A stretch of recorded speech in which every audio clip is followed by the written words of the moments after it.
Olá e bem-vindos ao Falando de Mercado, uma série de podcasts trazidos semanalmente pela Argos sobre os principais acontecimentos com impacto para os setores de commodities e energia no Brasil e no mundo. Meu nome é Camila Dias, eu sou diretora da Argos no Brasil e no episódio de hoje eu converso com Flávia Pierre, editora de Gás Natural e Energia, sobre a solução que está sendo desenhada pela Petrobras com as distribuidoras de gás para resolver a judicialização sobre os preços. Bem-vinda, Flávia.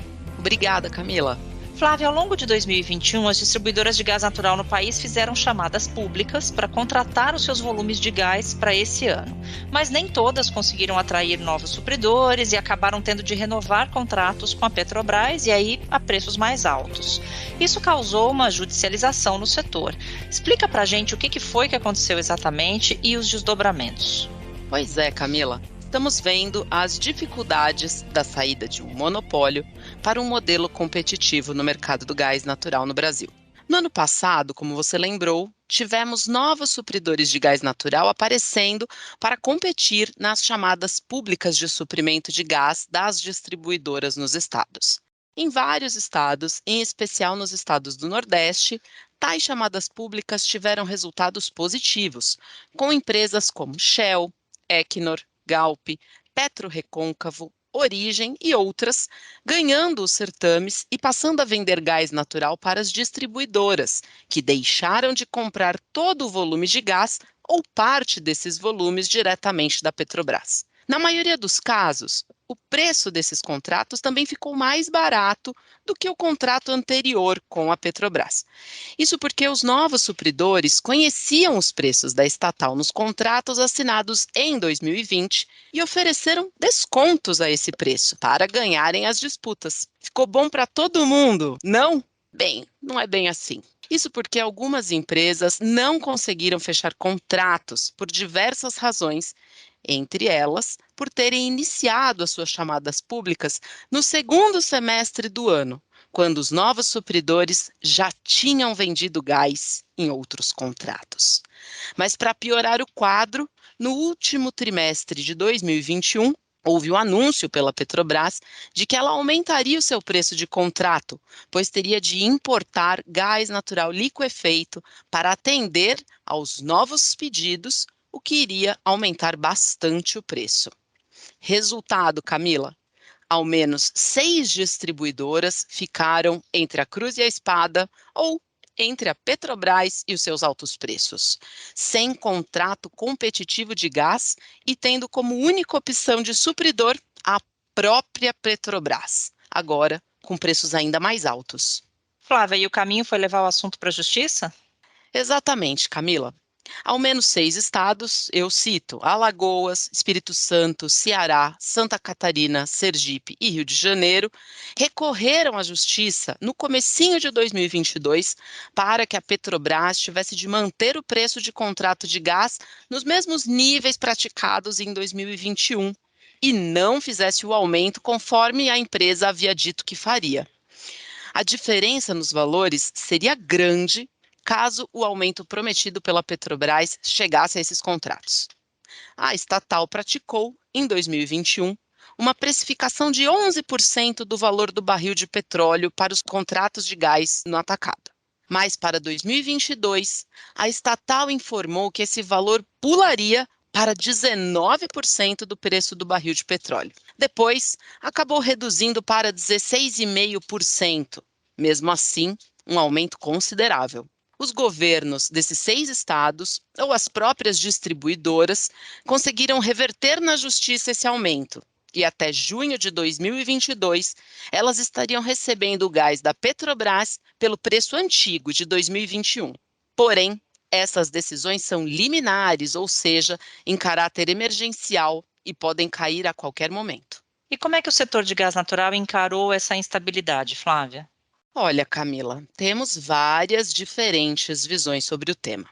Obviamente, nunca é ideal que agentes recorram à justiça contra políticas de preço. Vimos isso muitas vezes no setor elétrico e sempre acaba em problema. Mas no atual momento do mercado de gás, tudo é mais granular e fica mais difícil apenas criticar a judicialização. De fato, há pouco gás além da oferta da Petrobras, que continua sendo a produtora de mais de 90% do gás que chega ao mercado consumidor hoje no Brasil. Avalia-se que a oferta para além da Petrobras seja de apenas cerca de 7 milhões de metros cúbicos ao dia. Isso é muito pouco e não atende a todas as empresas. Também restam ainda dificuldades de acessar mais de uma malha de transporte. Ainda não temos código de rede, nem tarifas unificadas entre as malhas, o que limita as distribuidoras a comprarem gás de supridores na mesma malha em que estejam, dificultando, por exemplo, que empresas do sul do país comprem gás de produtores do Nordeste.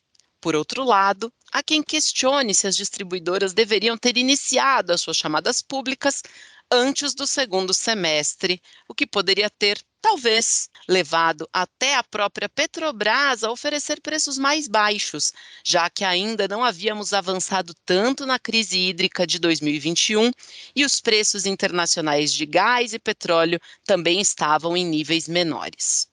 Flávia, muitos fatores estão na mesa, é preciso olhar para todos eles. Mas e como chegamos agora, no final de maio, perto do fim do prazo das liminares que mantém o gás em preços de 2021? Pois é, chegamos quase em junho, Camila, com esses contratos ainda em situação precária. Obviamente, manter a judicialização é o pior dos mundos. Há muito receio nas distribuidoras que estão com as liminares de que elas caiam e seja preciso pagar o valor retroativo. Essa é vista como uma conta simplesmente impagável caso isso ocorra. E nesse cenário, começou a circular entre as distribuidoras uma nova proposta da Petrobras, que é manter o preço bem próximo ao de 2021, com o preço do gás a 12% do Brent. Parece ótimo, não? Pois é, só que com isso vem também um outro preço a ser pago. A Petrobras está pedindo em troca que os contratos sejam prolongados dos atuais 4 anos de vigência para um total de 9 anos. Como qualquer empresa, um contrato mais longo significa maior garantia de receitas em longo prazo, o que permite a concessão de um desconto maior oferecido agora, na partida do contrato, e ainda elimina esses processos de arbitragem que estão em curso por causa da judicialização, podendo extinguir as liminares e sem deixar grandes contas a serem pagas para o consumidor final. Bom, mas se a gente está falando de extensão de contrato, como é que isso pode atrasar a competição no mercado de gás? Torna um pouco mais difícil ainda, não, Flávia? Olha, Camila, também há diferentes opiniões no setor sobre essa sua pergunta. Claro que a proposta da Petrobras a coloca ainda mais enraizada na demanda de gás no Brasil, por tempo mais longo, restringindo ainda mais a competição quando o assunto é a oferta de gás para as distribuidoras. Mas, por outro lado, como sabemos, a Petrobras ainda é muito importante no mercado de gás no Brasil e ainda vai demorar para que tenhamos uma real mudança no peso da estatal nesse mercado. E ainda, pessoas que estão a par das negociações entre Petrobras e as 6 distribuidoras afirmam que o novo contrato que está em discussão traz algumas modernidades. Uma delas é a redução gradual dos volumes contratados, permitindo que as distribuidoras passem a comprar parte da sua demanda de outros agentes. E ainda que as empresas tenham flexibilidade para reduzir a sua quantidade contratada com a Petrobras, caso grandes consumidores regulados, indústrias, por exemplo, migrem para o mercado competitivo e deixem de comprar gás das distribuidoras.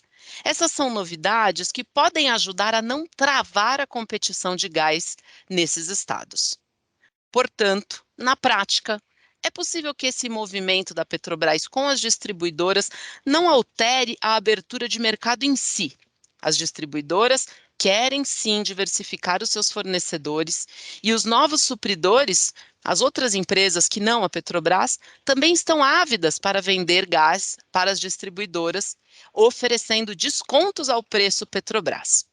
E por fim, é possível que as novas supridoras de gás natural foquem a sua busca por novos clientes no mercado livre, vendendo os seus volumes de gás para indústrias que migrem para fora do mercado regulado, deixando a sua empresa de distribuição local para encontrar preços de gás mais competitivo, longe da distribuidora e, consequentemente, longe da Petrobras. É isso, muito obrigada, Flávia. Vamos seguir acompanhando tudo isso de perto e observando a criação de um mercado mais competitivo de gás no Brasil, que é o que todos nós queremos, né? Esse e os demais episódios do nosso podcast em português estão disponíveis no site da Argos em www.argosmedia.com/falando-d-mercado. Visite a página para seguir acompanhando os acontecimentos que pautam os mercados globais de commodities e entender os seus desdobramentos no Brasil e na América Latina. Voltaremos em breve com mais uma edição do Falando de Mercado. Até logo!